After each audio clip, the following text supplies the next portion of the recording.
اور زمین پر کوئی چلنے پھرنے والا نہیں مگر اس کا رزق اللہ کے ذمے ہے. وہ اس کے رہنے کی جگہ کو بھی جانتا ہے اور جہاں سونپا جاتا ہے اسے بھی. یہ سب کچھ کتاب روشن میں لکھا ہوا ہے. اور وہی تو ہے جس نے آسمانوں اور زمین کو 6 دن میں بنایا اور اس وقت اس کا عرش پانی پر تھا. تمہارے پیدا کرنے سے مقصود یہ ہے کہ وہ تم کو آزمائے کہ تم میں عمل کے لحاظ سے کون بہتر ہے. اور اے نبی، اگر تم کہو کہ تم لوگ مرنے کے بعد زندہ کر کے اٹھائے جاؤ گے تو کافر کہہ دیں گے کہ یہ تو کھلا جادو ہوا. اور اگر ایک مدت معین تک ہم ان سے عذاب روک دیں تو کہیں گے کہ کون سی چیز عذاب کو روکے ہوئے ہے. دیکھو، جس روز وہ ان پر واقع ہوگا پھر ٹلنے کا نہیں. اور جس چیز کا یہ مذاق اڑاتے ہیں وہ ان کو گھیر لے گی. اور اگر ہم انسان کو اپنے پاس سے نعمت بخشیں پھر اس سے اس کو چھین لیں تو نا امید اور ناشکرا ہو جاتا ہے. اور اگر تکلیف پہنچنے کے بعد آسائش کا مزہ چکھائیں تو خوش ہو کر کہتا ہے کہ سب سختیاں مجھ سے دور ہو گئی. بے شک وہ ہے ہی خوشی میں مست ہو جانے والا، بڑا فخر جتانے والا. ہاں، جنہوں نے صبر کیا اور عمل نیک کیے یہی ہیں جن کے لیے بخشش اور اجر عظیم ہے. تو شاید تم کچھ چیز وہی میں سے جو تمہارے پاس آتی ہے چھوڑ دو اور اس خیال سے تمہارا دل تنگ ہو کہ کافر یہ کہنے لگیں کہ اس پر کوئی خزانہ کیوں نہیں نازل ہوا یا اس کے ساتھ کوئی فرشتہ کیوں نہیں آیا. اے نبی، تم تو صرف نصیحت کرنے والے ہو اور اللہ ہر چیز کا نگہبان ہے. کیا یہ لوگ کہتے ہیں کہ اس نے قرآن از خود بنا لیا ہے؟ کہہ دو کہ اگر سچے ہو تو تم بھی ایسی 10 صورتیں بنا لاؤ اور اللہ کے سوا جس جس کو بلا سکتے ہو بلا بھی لو. بس اگر وہ تمہاری بات قبول نہ کریں تو جان لو کہ یہ قرآن اللہ کے علم سے اترا ہے اور یہ کہ اس کے سوا کوئی معبود نہیں. تو کیا تم لوگ اسلام لاتے ہو؟ جو لوگ دنیا کی زندگی اور اس کی زیب و زینت کے طالب ہوں ہم ان کے اعمال کا بدلہ انہیں دنیا ہی میں دے دیتے ہیں اور اس میں ان کی حق تلفی نہیں کی جاتی. یہ وہ لوگ ہیں جن کے لیے آخرت میں آتش جہنم کے سوا اور کچھ نہیں. اور جو عمل انہوں نے دنیا میں کیے سب برباد اور جو کچھ یہ کرتے رہے سب ضائع ہوا. بھلا جو لوگ اپنے پروردگار کی طرف سے دلیل روشن رکھتے ہوں اور ان کے ساتھ ایک آسمانی گواہ بھی اس کی جانب سے ہو اور اس سے پہلے موسیٰ کی کتاب ہو جو پیشوا اور رحمت ہے، تو کیا وہ قرآن پر ایمان نہیں لائیں گے؟ یہی لوگ تو اس پر ایمان لاتے ہیں. اور جو کوئی اور فرقوں میں سے اس سے منکر ہو تو اس کا ٹھکانہ آگ ہے. تو تم اس قرآن سے شک میں نہ ہونا، یہ تمہارے پروردگار کی طرف سے حق ہے، لیکن اکثر لوگ ایمان نہیں لاتے. اور اس سے بڑھ کر ظالم کون ہوگا جو اللہ پر جھوٹ باندھے؟ ایسے لوگ اپنے رب کے سامنے پیش کیے جائیں گے اور گواہ کہیں گے کہ یہی لوگ ہیں جنہوں نے اپنے پروردگار پر جھوٹ بولا تھا. سن رکھو کہ ظالموں پر اللہ کی لعنت ہے، جو اللہ کے رستے سے روکتے اور اس میں کجی چاہتی ہیں اور وہ آخرت کا بھی انکار کرتے ہیں. یہ لوگ زمین میں کہیں چھپ کر اللہ کو ہرا نہیں سکتے اور نہ اللہ کے سوا کوئی ان کا حمایتی ہے. اے پیغمبر، ان کو دگنا عذاب دیا جائے گا کیونکہ یہ شدت کفر سے تمہاری بات نہیں سن سکتے تھے اور نہ تم کو دیکھ سکتے تھے. یہی ہیں جنہوں نے اپنے آپ کو خسارے میں ڈالا اور جو کچھ یہ افترا کیا کرتے تھے ان سے جاتا رہا. بلا شبہ یہ لوگ آخرت میں سب سے زیادہ نقصان پانے والے ہیں. جو لوگ ایمان لائے اور عمل نیک کیے اور اپنے پروردگار کے آگے عاجزی کی یہی صاحب جنت ہیں، ہمیشہ اس میں رہیں گے. دونوں فریقوں یعنی کافر و مومن کی مثال ایسی ہے جیسے ایک اندھا بہرا ہو اور ایک دیکھتا سنتا.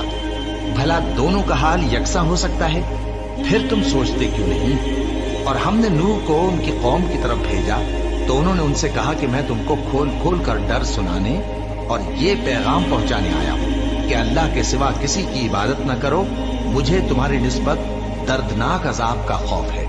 تو ان کی قوم کے سردار جو کافر تھے کہنے لگے کہ ہم تم کو اپنے ہی جیسا ایک آدمی دیکھتے ہیں اور یہ بھی دیکھتے ہیں کہ تمہارے پیراؤ وہی لوگ ہوئے ہیں جو ہم میں ادنا درجے کے ہیں اور وہ بھی سطحی رائے سے، اور ہم تم میں اپنے اوپر کسی طرح کی فضیلت نہیں دیکھتے بلکہ تمہیں جھوٹا خیال کرتے ہیں. فرمایا کہ اے قوم دیکھو تو اگر میں اپنے پروردگار کی طرف سے دلیل روشن رکھتا ہوں اور اس نے مجھے اپنے ہاں سے رحمت بخشی ہو جس کی حقیقت تم سے پوشیدہ ہو گئی ہے، تو کیا ہم اس کے لیے تمہیں مجبور کر سکتے ہیں جبکہ تم اس سے ناخوش ہو؟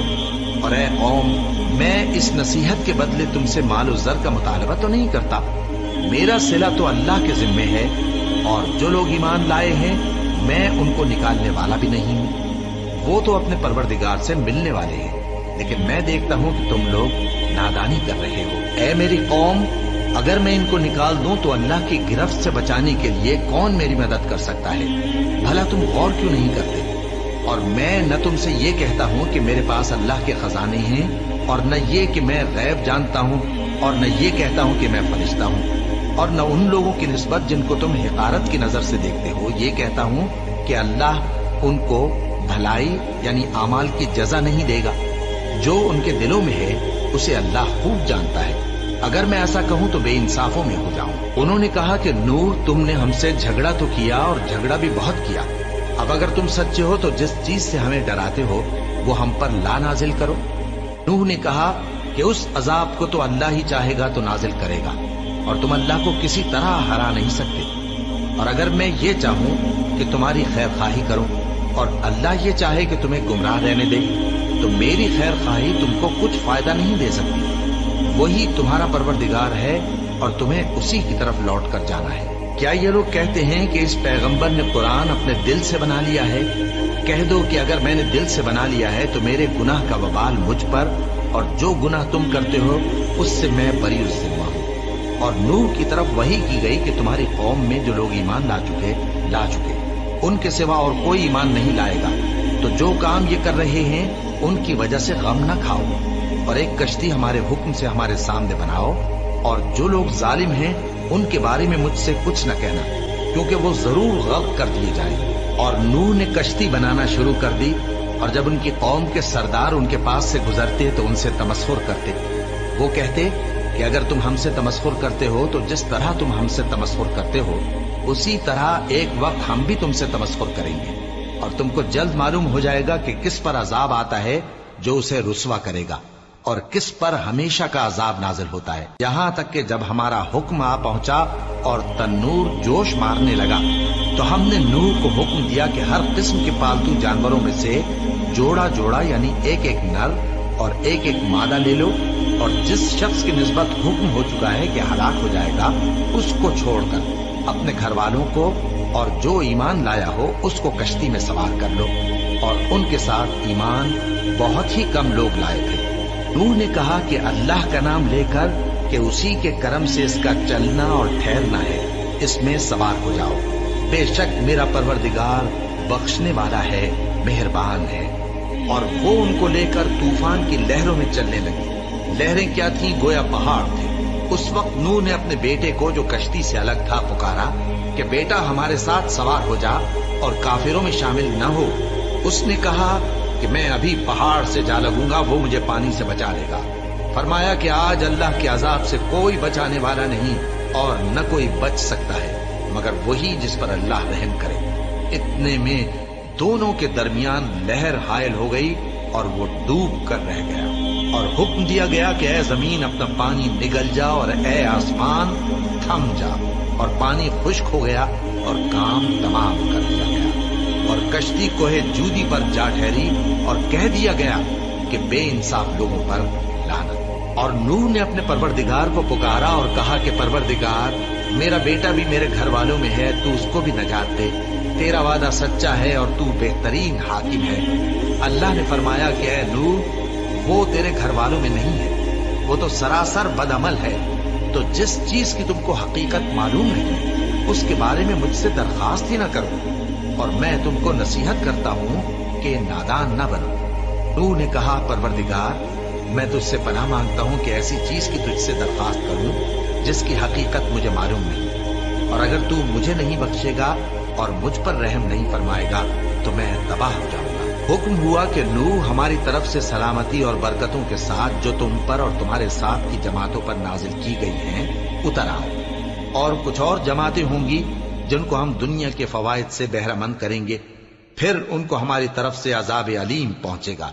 یہ حالات غیب کی خبروں میں سے ہیں جو ہم تمہاری طرف بھیجتے ہیں، اور اس سے پہلے نہ تم ہی ان کو جانتے تھے اور نہ تمہاری قوم ہی ان سے واقف تھی، تو صبر کرو کہ انجام پرہیزگاروں ہی کا بھلا ہے۔ اور ہم نے قوم عاد کی طرف ان کے بھائی ہود کو بھیجا۔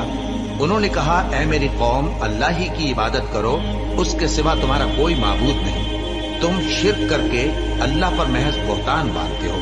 میری قوم، میں اس واعظ و نصیحت کا تم سے کچھ صلہ نہیں مانگتا، میرا صلہ تو اس کے ذمے ہے جس نے مجھے پیدا کیا، بھلا تم سمجھتے کیوں نہیں؟ اور اے قوم، اپنے پروردگار سے بخشش مانگو، پھر اس کے آگے توبہ کرو، وہ تم پر آسمان سے موسلا دھار بارش برسائے گا اور تمہاری طاقت پر طاقت بڑھائے گا، اور دیکھو گناہگار بن کر روگردانی نہ کرو۔ وہ بولے، ہود، تم ہمارے پاس کوئی دلیل ظاہر نہیں لائے، اور ہم صرف تمہارے کہنے سے نہ اپنے معبودوں کو چھوڑنے والے ہیں اور نہ تم پر ایمان لانے والے ہیں۔ ہم تو یہ سمجھتے ہیں کہ ہمارے کسی معبود نے تمہیں تکلیف پہنچا کر دیوانہ کر دیا ہے۔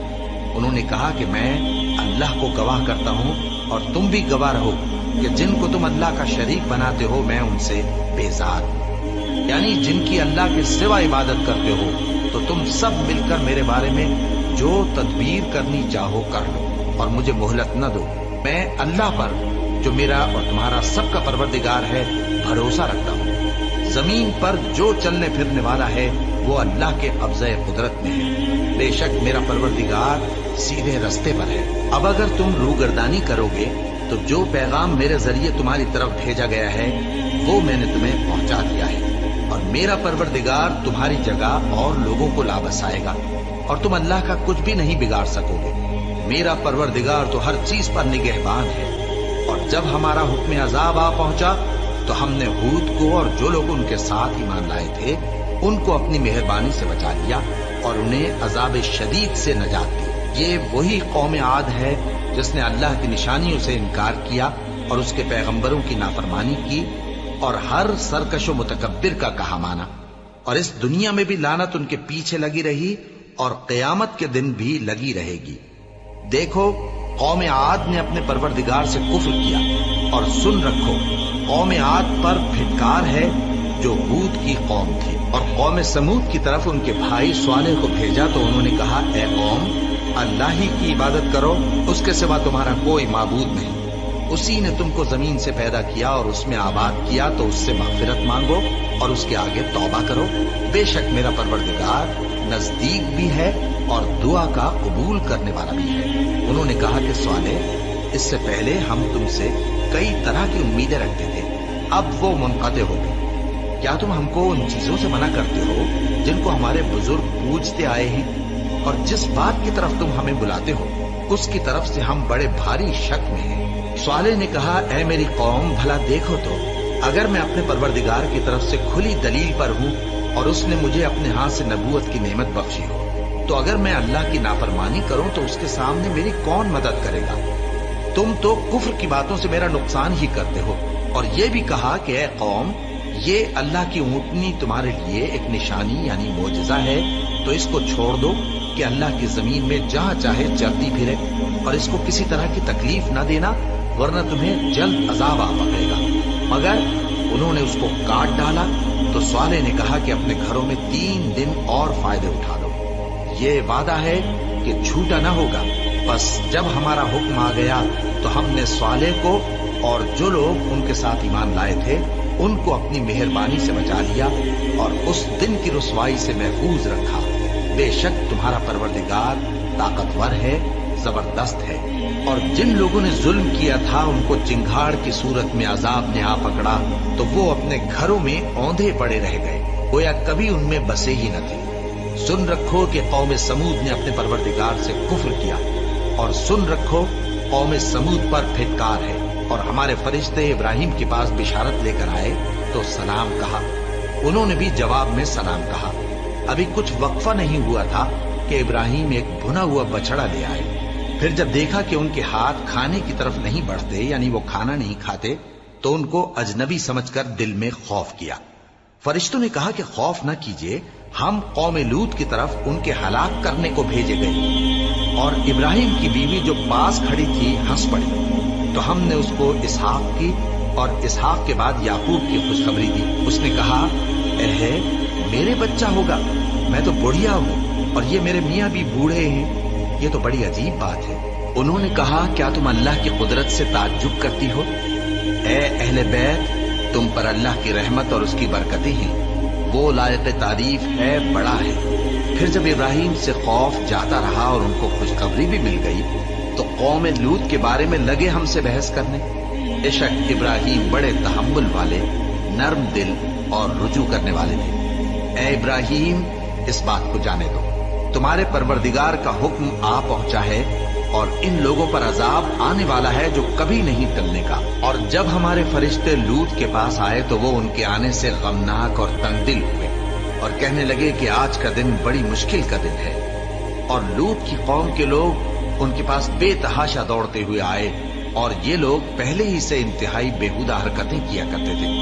لوط نے کہا کہ اے بھائیو، یہ جو میری قوم کی لڑکیاں ہیں یہ تمہارے لیے جائز اور پاک ہے، تو اللہ سے ڈرو اور میرے مہمانوں کے بارے میں مجھے بے آبرو نہ کرو۔ کیا تم میں کوئی بھی شائستہ آدمی نہیں؟ وہ بولے تم کو معلوم ہے کہ تمہاری ان بیٹیوں کی ہمیں کچھ حاجت نہیں، اور جو ہماری غرض ہے اسے تم خوب جانتے ہو۔ لوط نے کہا اے کاش مجھ میں تمہارے مقابلے کی طاقت ہوتی یا میں کسی مضبوط قلعے میں پناہ لے لیتا۔ فرشتوں نے کہا اے لوط، ہم تمہارے پروردگار کے فرشتے ہیں، یہ لوگ ہرگز تم تک نہیں پہنچ سکیں گے، تو کچھ رات رہے سے اپنے گھر والوں کو لے کر چل دو اور تم میں سے کوئی شخص پیچھے مڑ کر نہ دیکھے، مگر تمہاری بیوی کے جو آفت ان پر پڑنے والی ہے وہی اس پر بھی پڑے گی۔ ان کے عذاب کے وعدے کا وقت صبح ہے، اور کیا صبح کچھ دور ہے؟ پھر جب ہمارا حکم آیا ہم نے اس بستی کو الٹ کر نیچے اوپر کر دیا اور ان پر پتھر کی تہ بتہ کنکریاں برسائیں جن پر تمہارے پروردگار کے ہاں سے نشان کیے ہوئے تھے، اور وہ بستی ان ظالموں سے کچھ دور نہیں۔ اور مدین کی طرف ان کے بھائی شعیب کو بھیجا تو انہوں نے کہا کہ اے قوم، اللہ ہی کی عبادت کرو کہ اس کے سوا تمہارا کوئی معبود نہیں، اور ناپ اور تول میں کمی نہ کیا کرو، میں تو تم کو آسودہ حال دیکھتا ہوں، اور اگر تم ایمان نہ لاؤ گے تو مجھے تمہارے بارے میں ایک ایسے دن کے عذاب کا خوف ہے جو تم کو گھیر کر رہے گا۔ اور اے میری قوم، ناپ اور تول انصاف کے ساتھ پوری کیا کرو، اور لوگوں کو ان کی چیزیں کم نہ دیا کرو، اور زمین میں خرابی کرتے نہ پھرو۔ اگر تم کو میرے کہنے کا یقین ہو تو اللہ کا دیا ہوا نفع ہی تمہارے لیے بہتر ہے، اور میں تمہارا نگہبان نہیں ہوں۔ انہوں نے کہا اے شعیب، کیا تمہاری نماز تمہیں یہ سکھاتی ہے کہ جن کو ہمارے باپ دادا پوجتے آئے ہیں ہم ان کو ترک کر دیں، یا اپنے مال میں تصرف کرنا چاہیں تو نہ کریں؟ تم تو بڑے نرم دل اور بڑے سیدھے ہو۔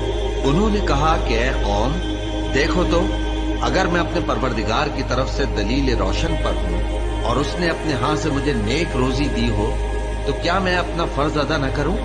اور میں نہیں چاہتا کہ جس بات سے میں تمہیں منع کروں خود اس کو کرنے لگوں۔ میں تو جہاں تک مجھ سے ہو سکے تمہارے معاملات کی اصلاح چاہتا ہوں، اور اس بارے میں مجھے توفیق کا ملنا اللہ ہی کے فضل سے ہے۔ میں اسی پر بھروسہ رکھتا ہوں اور اسی کی طرف رجوع کرتا ہوں۔ اور اے قوم، میری مخالفت تم سے کوئی ایسا کام نہ کرا دے کہ جیسی مصیبت نوح کی قوم یا ہود کی قوم یا صالح کی قوم پر واقع ہوئی تھی ویسی ہی مصیبت تم پر واقع ہوئی۔ اور لوط کی قوم کا زمانہ تو تم سے کچھ دور نہیں، اور اپنے پروردگار سے بخشش مانگو اور اس کے آگے توبہ کرو، بے شک میرا پروردگار بڑا مہربان ہے، بہت محبت کرنے والا ہے۔ انہوں نے کہا کہ شعیب، تمہاری بہت سی باتیں ہماری سمجھ میں نہیں آتی، اور ہم دیکھتے ہیں کہ تم ہم میں کمزور بھی ہو، اور اگر تمہارے بھائی بند نہ ہوتے تو ہم تم کو سنسار کر دیتے، اور تم ہم پر کسی طرح بھی غالب نہیں ہو۔ انہوں نے کہا کہ اے قوم، کیا میرے بھائی بندوں کا دباؤ تم پر اللہ سے زیادہ ہے، اور اس کو تم نے پیٹھ پیچھے ڈال رکھا ہے؟ میرا پروردگار تو تمہارے سب اعمال کا احاطہ کیے ہوئے ہے۔ اور اے قوم، تم اپنی جگہ کام کیے جاؤ، میں اپنی جگہ کام کیے جاتا ہوں۔ تم کو ان قریب معلوم ہو جائے گا کہ رسوا کرنے والا عذاب کس پر آتا ہے اور جھوٹا کون ہے۔ اور تم بھی انتظار کرو، میں بھی تمہارے ساتھ انتظار کرتا ہوں۔ اور جب ہمارا حکم آ پہنچا تو ہم نے شعیب کو اور جو لوگ ان کے ساتھ ایمان لائے تھے ان کو تو اپنی رحمت سے بچا لیا، اور جو ظالم تھے ان کو چنگھاڑ نے آ کر پہنچا تو وہ اپنے گھروں میں اوندھے پڑے رہ گئے، گویا ان میں کبھی بسے ہی نہ تھے۔ سن رکھو کہ مدین پر ویسی ہی پھٹکار ہے